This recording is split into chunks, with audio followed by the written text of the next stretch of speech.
মদ্যপান, ধূমপান ও মাদক সেবন স্বাস্থ্যের পক্ষে ক্ষতিকর। ভিন্ন স্বাদের গল্পে আপনাদেরকে স্বাগত। আজকের বিশেষ নিবেদন পৃথ্বীরাজ সেনের লেখা শত রজনীর বারবনিতার দ্বিতীয় পর্ব। গল্পটি প্রাপ্তবয়স্কদের জন্য। আয়নার সামনে দাঁড়িয়ে অনেকক্ষণ ধরে কপালে একটা সূর্য ডোবা লালটি পাকছিল শাশ্বতী। রক্ত লাল নাকি কামনা লাল, কোন রঙে আজ রাঙাবে শরীর? বিকেল থেকে এই প্রশ্নটা উড়তে থাকা মৌমাছির মতো ঘুরপাক খাচ্ছিল তার মনে। অথচ কি আশ্চর্য, বাইরের প্রকৃতি এখন সেজেছে লালের লাজ নত লালিমায়। পলাশের আগুনে কৃষ্ণচূড়ার বিনম্র কটাক্ষে, রাধা চূড়ার অভিবাদনে শুধুই কি রং বদলের ইশারা? শহর থেকে দূরে লাল মাটির দেশ বোলপুরে এই মুহূর্তে শাশ্বতী এসেছে শরীরের এক বিলাসী অভিযানে। মদনোৎসব এসে গেছে প্রায়। আকাশ বুঝে এখন শুধুই জানায় তার কথা। মুঠো মুঠো ফাঁক ছড়ানো, আবিরের নেশা জাগানো, মহুয়ার মদিরতা ভরা ওই হোলি। অথচ শাশ্বতী এক চতুর বেড়ালিনীর মতো তাকে নিগড়ে নিতে হবে টাকার থলি। যে কোনো উৎসব এখন তার কাছে অফুরান আনন্দের হিল্লোল বয়ে আনে না। উৎসব মানে শরীরকে আর একটু বেশি দেমাকি করে মিলন মুহূর্তে অনীহার আরোপিত অঙ্গীকারে নিয়ে পুরুষকে আরো একটু বেশি লালসাতুর করে দেওয়া।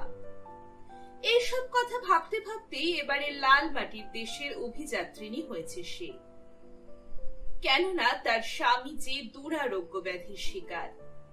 প্রতি মুহূর্তে বিষিয়ে যাচ্ছে তার রক্ত। মাসে একবার কি সব ভয়ঙ্কর পরীক্ষা করতে হয়, টাকার অঙ্কে যার মূল্য অনেক। শাশ্বতীর মতো এক সাধারণ মেয়ে কি করে সংস্থান করবে সেই অর্থ? কি বা সম্বল ছিল তার? 27 বছরের শরীর আর মাদকতাময় মোহিনী মায়া ছাড়া।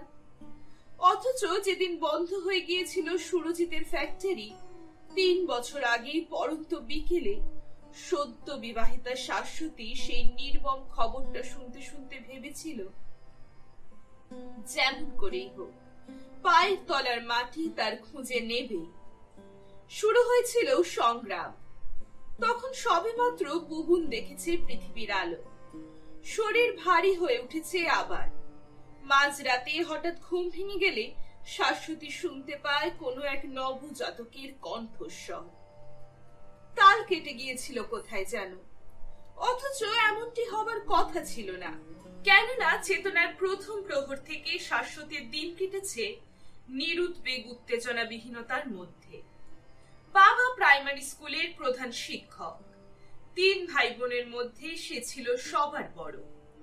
ব্যারাকপুরের উপকণ্ঠে 1.5 কাঠা জমিতে ছোট্ট ছিমছাম সাজানো বাড়ি। সচ্ছলতা ছিল বললে ভুল হবে, কিন্তু অসুখ ছিল না কোথাও।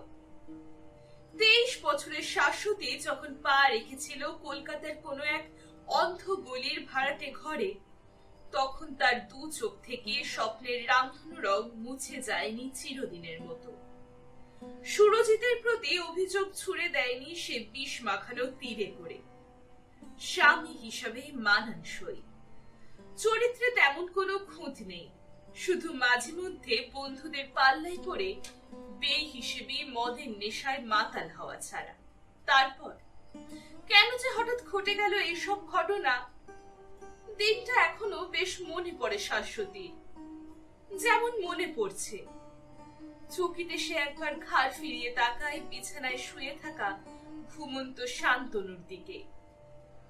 একটু আগে শেষ হওয়ার এক সফল মৈথুনের ক্লান্ত স্মৃতি তার হাদগ্ধ বুকের ভেতর হাতুড়ির আঘাত আনে।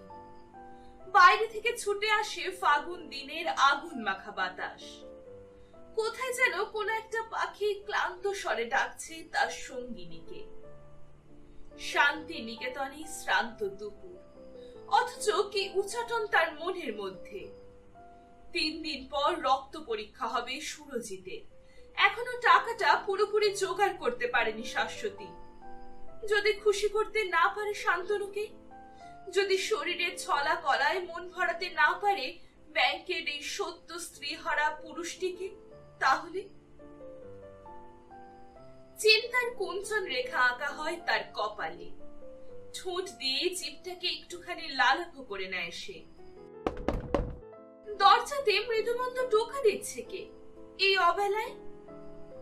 শাশ্বতী হাউস কোটটা পরে নেয়, নট লাগিয়ে নেয় সন্তর্পণে। শান্তনুর প্রায় উদম শরীরটা ঢাকা দেয় বোম্বে ডাইং তোয়ালের আবরণে। দরজা খুলে দেয়। চোখে মুখে এক টুকরো আনুগত্য ভরা হাসি নিয়ে দাঁড়িয়ে আছে রুম বয়। চোখের কোণে একটু ইঙ্গিতের ইশারা নিয়ে জানতে চায় সে, ম্যাডাম, দুপুরে লাঞ্চ সার্ভ করব কি? কবজি উল্টে সময় দেখে শাশ্বতী। 2টো বেজে গেছে। কি আশ্চর্য, সকাল থেকে শুরু হওয়া মাদকতার হ্যাংওভার কাটেনি এখনো। ছোট্ট একটা হাই তোলে, আড়মোড়া ভাঙে দেহে। দেখে রুম বয় সতৃষ্ণ নয়নে তাকিয়ে আছে তার শরীরের মারাত্মক খাঁজগুলোর দিকে। প্রশ্রয়ী হাসি খেলে যায় তার ঠোঁটে। আহা বেচারা, এখনো বোধহয় নারী সঙ্গের স্বাদ পায়নি। মাথা নেড়ে বলে, একটু বাদে আমি তোমাকে রুম সার্ভিসে ডেকে পাঠাবো। ছেলেটা চলে যায়। শাশ্বতী দরজা বন্ধ করে দেয়। আবার এসে বসে ড্রেসিং টেবিল লাগোয়া টুলটিতে। সন্তর্পণে দেহের এখানে ওখানে সদ্য সমাপ্ত সম্ভোগের পাক চিহ্ন খোঁজে। আর ভাবে আরো একটু বেশি আহ্লাদিনী হতে হবে তাকে। যে করেই হোক 1000 টাকা 2 দিনের মধ্যে চাই তার। আর তখনই একটা অদ্ভুত লোক বিষাক্ত শঙ্খচূড়ের মতো হেঁটে যায় তার সমস্ত শরীরে। দ্রিমি দ্রিমি শব্দে বেজে ওঠে মাদুর।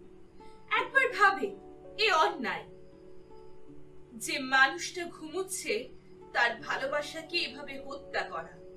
পরক্ষণে অন্যতর চিন্তাধারায় ভরে যায় মন। কি হবে এসব পাপ পুণ্যের কথা চিন্তা করে?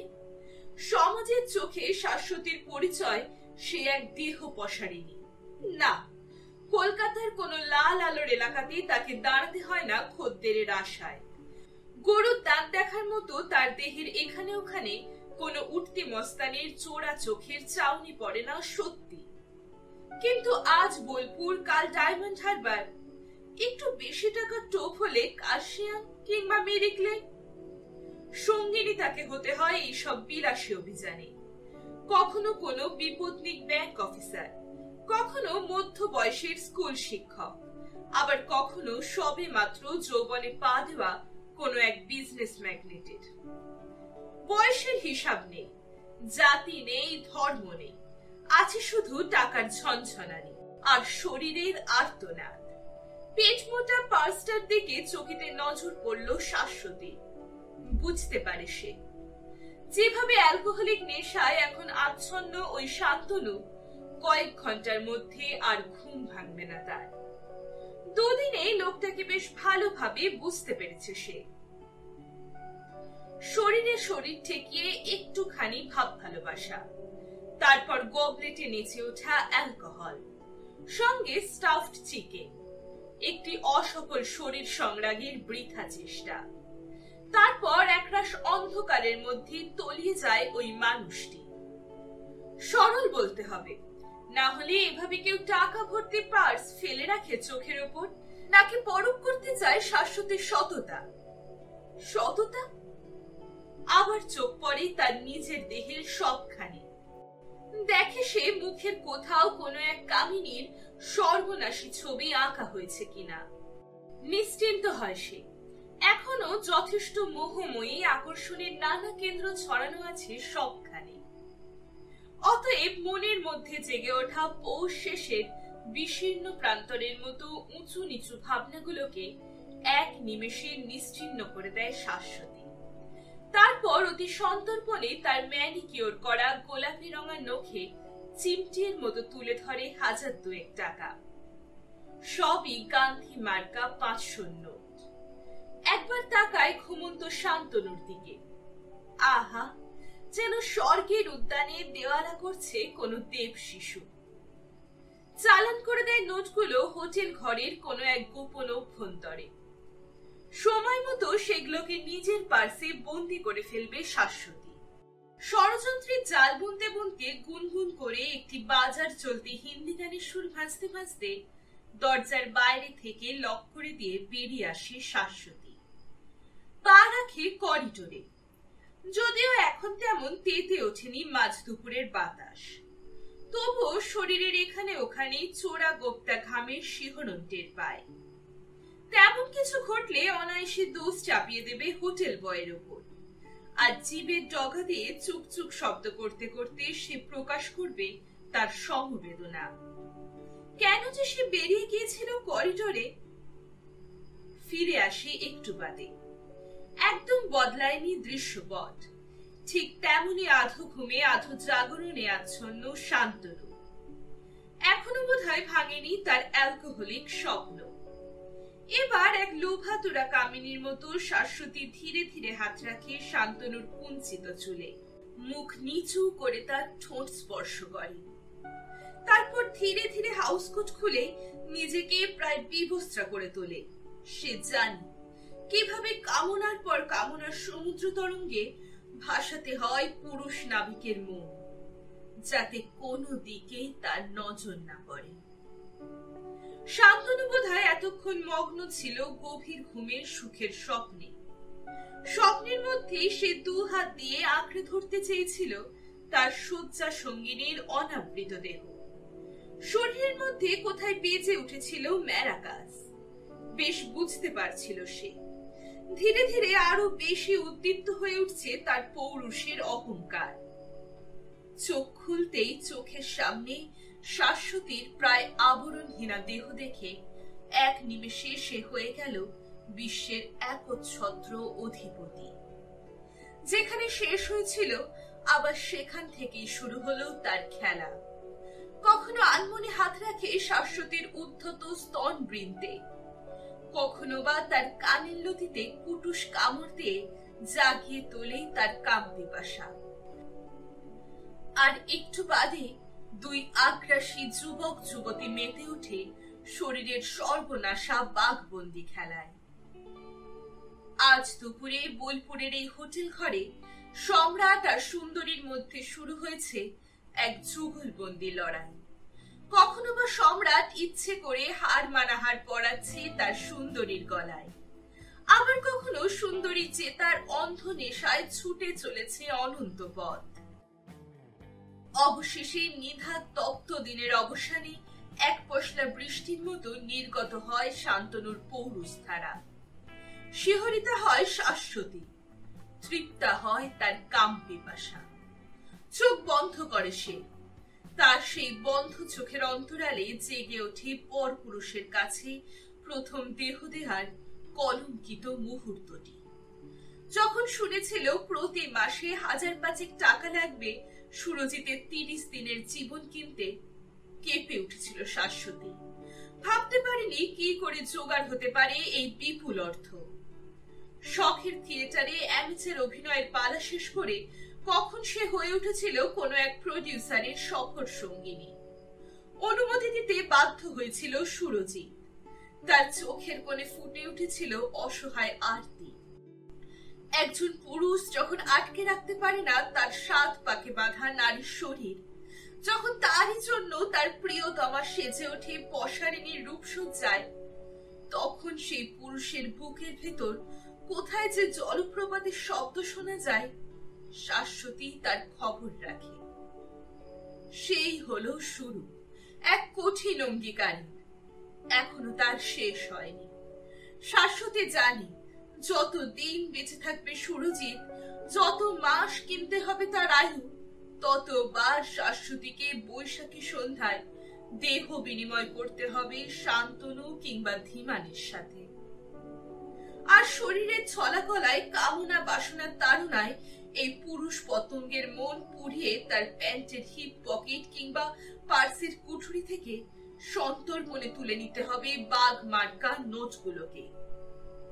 এমন ভাবেই এ যুগের এক বেহুলা হয়ে শাশ্বতী বাঁচাবে তার লক্ষিন্দরকে। তৃতীয় রজনী। প্রিয়তমা লোলা, জানি না তোমার সাথে এই বিশেষণটা মানায় কিনা। আসলে তুমি আমার প্রথম বালক বেলা থেকে যৌবনের আরক্তিম প্রহর পর্যন্ত জেগে আছো এক ঘুম হারা রাতের নক্ষত্রের মতো। একদা তোমাকে কেন্দ্র করে নেচে উঠেছিল আমার কিশোরকাল। একসময় তোমার শরীরে শরীর রেখে আমি শুনতে চেয়েছিলাম রবিশঙ্করের সেতারে বেজে ওঠা ঝিঝটির সুর। লোলা, তুমি আমার প্রথম ভোরের স্বপ্ন, তুমি আমার মধ্যে রাতের উন্মাদনা। তোমাকে ভেবে ভেবেই আমি কতবার মেতে উঠেছি সম্মেহনে, কতবার আর্দ্র হয়ে গেছে আমার হলুদ স্বপ্নেরা। লোলা, তুমি আমার আফ্রোদিতি, আমার দিয়তিমা, আমার স্বর্গের পারিজাত, আমার নরকের অন্ধকার। তুমি আমার প্রার্থনা, তুমি আমার হৈমন্তী বিকেলের শুদ্ধাশ্রয়ী মুক্তমালা। তাই আজ এই মধ্যরাতে তোমাকে চিঠি লিখতে বসে স্মৃতির সমুদ্রে ঘটে যাচ্ছে বিধ্বংসী টাইফুন। জলোচ্ছ্বাসের আলোড়নে হারিয়ে যাচ্ছি আমি, এক ভ্রান্ত শ্রান্ত নিঃস্ব নাবিকের মতো বাতি ঘরের বৃথা সন্ধান করছি। লোলা, মনে কি পড়ে তোমার ক্রিক রোড সেই বৃষ্টি ভেজা দিনগুলো?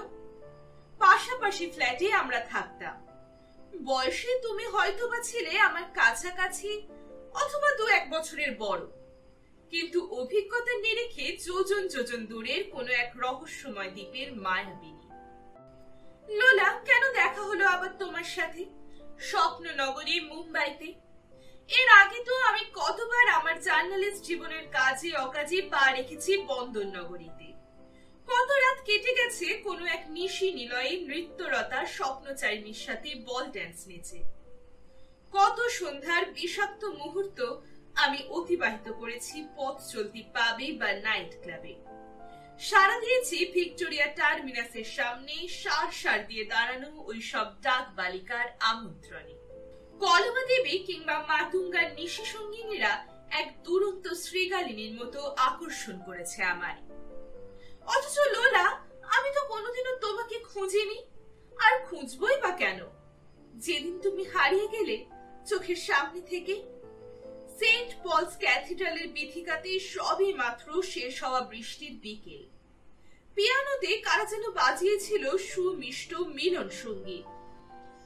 ধবধবে সাদা ম্যানেজ গাউন পরা তোমাকে দেখে তোমার বসন্ত বাতাসে উড়তে থাকা ফুরফুরে চুলগুলোর দিকে অনিমেষ তাকিয়ে থাকতে থাকতে তোমার নিঃশ্বাসে ফুলে ওঠা ভরন্ত দুটি স্তনের অন্তরালে জেগে থাকা এক বিন্দু ঘামের দিকে দৃকপাত করতে করতে আমি তো তোমাকে শেষ অভিবাদন জানিয়েছিলাম লোলা। কিছুই দিতে পারিনি তোমাকে আমি তোমার সেই মিলন মেলায়, শুধু দিয়েছিলাম পার্ক স্ট্রিটের কোনো এক বোকে থেকে কিনে আনা রক্ত গোলাপির পাপড়ি। আর তাই দেখে তুমি হেসে উঠেছিলে হো হো করে, আমার গাল টিপে সকলের সামনে কপালে ছুঁয়ে দিয়েছিলে তোমার রক্তলাল ঠোঁটের পরশ। বলেছিলে, তুই এখনো আগের মতোই রয়ে গেলি গোড়া। 2 হাতে আমি মুখ ঢাকতে চেয়েছিলাম, পারিনি। সেখানে তখনও উজ্জ্বল আলোর নিশানা। 2 চোখের ক্যানভাসে আমি আঁকতে চেয়েছিলাম কান্নার কোনো এক ক্লোজ আপ ছবি, পারিনি। কেননা সেখানে তখন অনেক কিশোরী কণ্ঠের কলকাকলি। আমি নীরবে সকলের অগোচরে নিষ্ক্রান্ত হয়ে গিয়েছিলাম সেই উৎসবের প্রাঙ্গণ থেকে। তারপর একা একা ক্যাথিড্রাল রোড ধরে হাঁটতে হাঁটতে এখানে ওখানে ঝরে পড়া হলুদ গুলমোহরের পাপড়িগুলো সঞ্চয় করতে করতে হঠাৎ ভীষণ ভীষণ ভয় এসে আঁকড়ে ধরেছিল আমাকে। আমি যে কতক্ষণ একলা বসেছিলাম ভিক্টোরিয়া মেমোরিয়ালের ওই টলটলে দিঘিটার ধারে, আর তাকিয়ে দেখেছিলাম আকাশের বুকে ভাসমান মেঘেদের খেলা। লোলা, তখন তুমি তোমার সদ্য বিবাহিত স্বামী স্যামুয়েলের হাত ধরে হুড খোলা ফিয়াট গাড়িতে চলেছ মধুযামিনীর সন্ধানে। সব শুনেছিলাম। তোমার স্বামী ডন বস্কো ট্রেনিং সেন্টারের পিয়ানো টিচার। বিয়ের পর তুমি হানিমুন কাটাতে চলে যাবে দার্জিলিং, গিয়েও ছিলে। তারপর যখন এখানে ফিরে এলে তখন তুমি অনেকখানি বদলে গেছো। তখন তোমার চোখের তারা থেকে হারিয়ে গেছে সেই মোহমুগ্ধতা। তোমার কথা বলার শব্দ পাখি আর বন্দি নেই।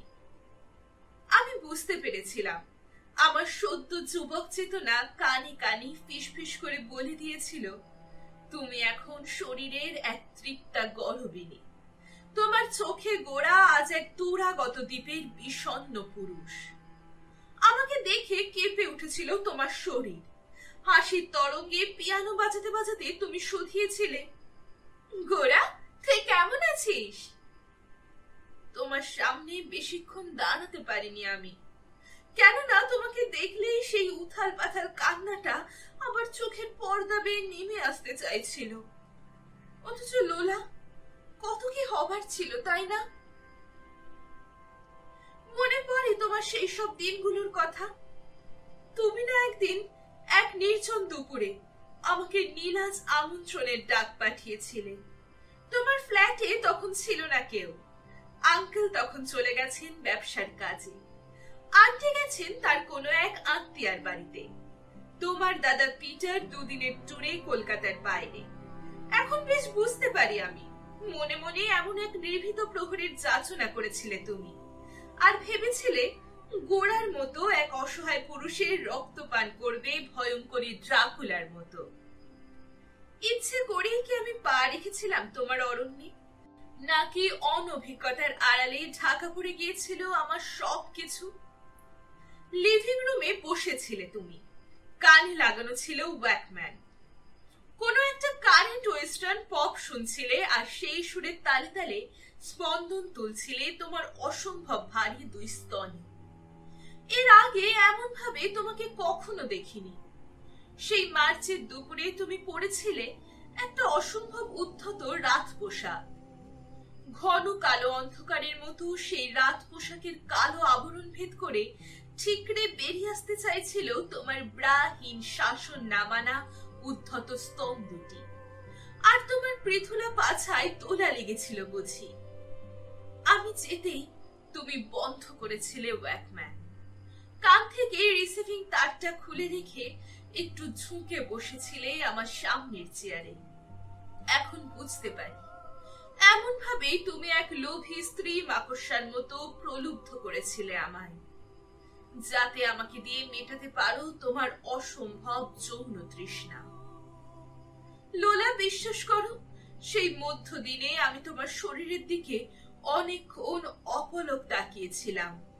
এই প্রথম তোমার মতো এক সদ্য যুবতী মেয়েকে এত কাছ থেকে দেখছি আমি। এই প্রথম তোমার শরীরের সর্বত্র বেজে ওঠা অর্কেস্ট্রার শব্দ শুনছি আমি। ঘরের কোণে বসানো ছোট্ট সেলার থেকে বের করে নিয়ে এসেছিলে বিয়ারের বোতল, মগে ঢেলে নিজেই তুলে দিয়েছিলে আমার হাতে, আর চোখের কোণে কৌতুক ভরা ইঙ্গিত এনে বলেছিলে, গোরা, কোনোদিনও খেয়ে দেখেছিস? আমি অভিভূত হয়ে গেছিলাম তোমার এই ব্যবহারে।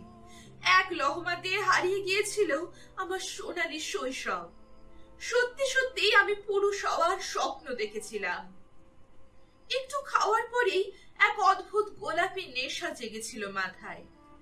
তারপর কখন যে আমি নিজেই খুলে দিয়েছিলাম তোমার পিঠের বোতাম, এক অভিজ্ঞ দস্যু পুরুষের মতো তোমার শরীরের এখানে ওখানে এঁকে দিয়েছিলাম আমার ভালোবাসার শত সহস্র চিহ্ন। এখনো তা আমি ভালোভাবে বুঝতে পারি না। শুধু বুঝতে পারি, লোলা, সেই দুপুরের আদিম অভিশাপ এখনো আমার মনের মধ্যে জেগে আছে এক শেষ না হওয়া স্বপ্ন হয়ে। তারপর তো কতবার কত রমণীর সাথে শরীরের সংগ্রাম করেছি আমি। কত মুহূর্ত কেটে গেছে শীতকালের শব্দে। কিন্তু বিশ্বাস করো লোলা, সেদিনের সেই উন্মাদনা আর কোনো দিন পায়নি আমার মন। সফল হয়েছিল কি সেই সম্ভব? নাকি আমার দিক থেকে ছিল এক শিহরিত অনুভূতি? নাকি প্রতি মুহূর্তে তুমি ছিলে উৎকণ্ঠিতা কোনো এক সর্বনাশে? সেই যে শুরু হলো শরীরে শরীর রেখে খেলা, তারপর কি আশ্চর্য, এমন ভাবে আমার মনের সমস্ত বাতায়নগুলো উন্মুক্ত করে দিয়ে তুমি হঠাৎ হয়ে গেলে অবকুণ্ঠিতা। ইচ্ছে করে আমার দিকে ছুড়ে দিচ্ছ অবহেলার বৃষ্টি। যে মুহূর্তে আমি প্রতীক্ষারত তোমার জন্য, তখন তুমি অসম্ভব মোহিনী সাজে নিজেকে সাজিয়ে তোমার হাই হিল জুতোর বটম থেকে ছুঁড়ে মারা এক একটি ইস্পাত শব্দকে আমার বুকের মধ্যে বাজাতে বাজাতে চলে গেছো তোমার কোনো এক বয়ফ্রেন্ডের সাথে। লোলা, অনেকদিন বাদে আমি বুঝতে পেরেছিলাম এ হলো তোমার পুরুষ পুরুষ খেলার এক নিখাদ অভিনয়। এমন ভাবেই তুমি কখনো গোরাকে, কখনো স্যামুয়েলকে, আবার কখনো জোসেফকে ডাক দাও কোনো এক দুরন্ত মধ্যদিনে। এক সুচতুরা তস্করের মতো হরণ করো তার হৃদয়, তারপর আর ফিরেও তাকাও না সেই অসহায় মানুষটির দিকে। অথচ লোলা, স্বীকার করতে দ্বিধা নেই, তুমি তো একদিন জ্বালিয়ে দিয়েছিলে আমার দেহে যৌনতার আগুন। যখন আরো ছোট ছিলাম, যখন সবে মাত্র পা রেখেছিলাম কিশোর বেলায়, তখন তুমি তো কারণে অকারণে আমাকে জাপটে ধরতে। আমি অনেকক্ষণ আমার শরীরের এখানে ওখানে লেগে থাকা তোমার পারফিউম মেশানো ঘামের ঘ্রাণ নিতাম, আর ভাবতাম যদি কোনোদিন তুমি হও আমার শয্যা সহচারী। যৌনতা শব্দটার সাথে তখনও পরিচয় হয়নি আমার। তখন শরীর মানে একটা অব্যক্ত বেদনা।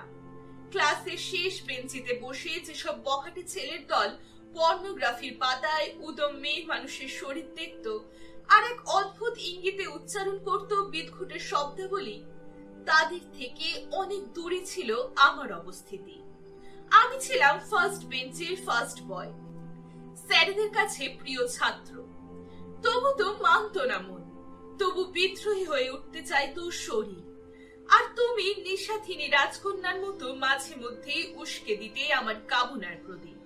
বেশ মনে আছে আমার, কতদিন আমি তাকিয়ে থাকতাম রোদে মেলা তোমার অন্তর্বাসের দিকে, আর যখন কাছাকাছি থাকতো না কেউ তখন পরশ নিতাম তার। ভাবতাম এই অন্তর্বাস তোমাকে তোমার নরম পায়রার মতো তুলতুলে দুটি স্তনভারকে আগলে রাখি জননীর স্নেহ ছায়ায়। লোলা, সেই মুহূর্তে আমার মন রঙিন হয়ে উঠত একটা আশ্চর্য যৌন উন্মাদনায়। তোমাকে ভীষণ কাছে পেতে ইচ্ছা করতো আমার। মনে হতো যদি হাতে থাকতো শাসনের চাবুক, তাহলে এক লহমাতেই তোমার মিডি ফ্রকের হুকগুলো খুলে অনাবৃতা করে দিতাম তোমায়, আর এক লোভী মৌমাছির মতো দংশন দিতাম তোমার ফুটন্ত দুটি স্তন বৃন্তে। লোলা, তোমার কি এখনো মনে পড়ে এক্সমাস ইভের সেই উচ্ছল সন্ধ্যাগুলো? আলোর মালায় সেজে উঠত পৃক্র, এখানে সেখানে চলতো এক একটি আকাশ প্রদীপ। স্টার ঘিরে ঝাউ গাছ আর গোশালায় মানব যাত্রা শিশুর শুভ আবির্ভাবকে সূচিত করে সমস্ত রাস্তা জুড়ে সে কি অনন্ত উৎসবের প্রস্তুতি। 24শে ডিসেম্বরের মাঝরাতে যখন বেজে উঠত গির্জায় ঘণ্টাধ্বনি, শেষ হতো ক্যারল সঙ্গীত, তুমি ফিরে আসতে রাতের উপাসনা শেষ করে। করিডোরের এপাশে আমি থাকতাম ঘুম হারা। কখন তুমি ফিরে আসবে আর এক টুকরো হাসির সাথে ছোট্ট একটি অভিবাদন ছুড়ে দেবে আমার দিকে, যেন ঝরে পড়া ডালিয়ার অঞ্জলি। তোমার কি মনে আছে লোলা, একবার 24শে ডিসেম্বরের মধ্যরাত্রে তুমি আমাকে ডাক দিয়েছিলে কোনো নিশি অভিযানে। আমরা পাগলের মতো এপার ওপার করেছিলাম জনাকীর্ণ পার্ক স্ট্রিট। পকেটে খুব বেশি পয়সা ছিল না, তাই কিনতে পারিনি ওয়েসিস কিংবা ট্রিন ক্যাসের শীত তাপ নিয়ন্ত্রিত নিরাপত্তা। টাকার অন্ধ বিবরে বন্দি করতে পারিনি হ্যামস্টিককে। তবু আমরা সেদিনই সেই প্রথম কিশোর কিশোরী অবুঝ ভালোবাসায় পার হয়েছিলাম একটির পর একটি জেব্রা ক্রসিং। আমাদের দুটি চোখের তারায় ঝরছিল এই পৃথিবীর সমস্ত কৌতূহল। আমরা হারিয়ে গিয়েছিলাম গড়ের মাঠের নির্লিপ্ত সীমাহীনতায়। হায় লোলা, কত বছর বাদে ভিক্টোরিয়া টার্মিনাসের সামনে এক পথ চলতি পশারিনীর ধুলি ধূসরিত শয্যায় তোমাকে দাঁড়িয়ে থাকতে দেখে এই সব দিনগুলো ফিরে এলো মনের মধ্যে। লোলা, কত বদলে গেছো তুমি। সময় তো সব কেড়ে নিয়েছে তোমার। এখন হাসলে সে হাসি আর সাতী নক্ষত্রের আনন্দকে উদ্ভাসিত করে না। এখন তোমার কান্না কোনো সেলোনিজ মুক্তের অহংকার নয়, সেখানে শুধুই লবণাক্ত অশ্রুর ইশারা। লোলা, এত পাল্টে গেছো তুমি।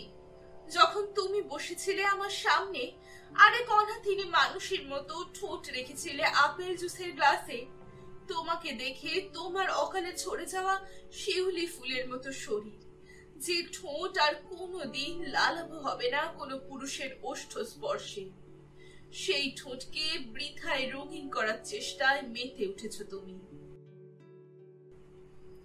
তোমার জৌলুসীন ছিন্ন রাত পোশাক, তোমার গলায় ছোট মুক্তের মালা, তোমার চোখের কোণে অনেক নিধারা নিশীথের ক্লান্তি, তোমার সমস্ত শরীর ঘিরে কোনো এক দুরারোগ্য ব্যাধির হাত ইশারা। আমি ভীষণ অবাক হয়ে গেছিলাম লোলা। আমার দেওয়া ডিনার হয়তোবা তোমার কাছে লাস্ট সাপার।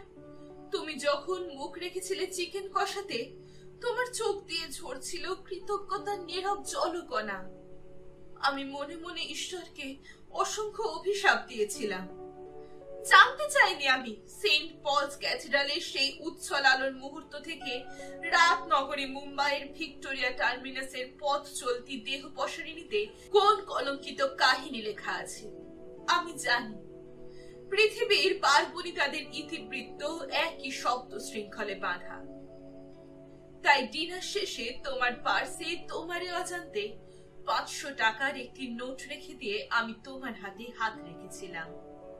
করতলে সামান্য চাপ দিয়ে তোমার চোখের নিভে আসা তারার দিকে তাকিয়ে আমি বলেছিলাম, লোলা, মনে আছে একদিন এইরকম এক নির্জন দুপুরে তুমি আমায় প্রথম পুরুষ করেছিলে, আর আজ এই ভিক্টোরিয়া টার্মিনাসে পথ চলতি পাবে এই মধ্যরাতে তুমি সেই পুরুষকে করে দিলে নিঃস্ব ভিখারি। এর কি কোনো দরকার ছিল লোলা? এতক্ষণ শুনছিলেন শত রজনীর বারবনিতার দ্বিতীয় পর্ব। গল্প পাঠে আমি শ্রী, সাউন্ড ডিজাইনে আইয়াট ভিজুয়াল। আগামীকাল পরের রজনীর গল্প শুনতে ভুলবেন না কিন্তু। প্রতিটি গল্পের নোটিফিকেশন পেতে চ্যানেলটিকে অবশ্যই সাবস্ক্রাইব করুন এবং পাশের বেল আইকনটি প্রেস করুন।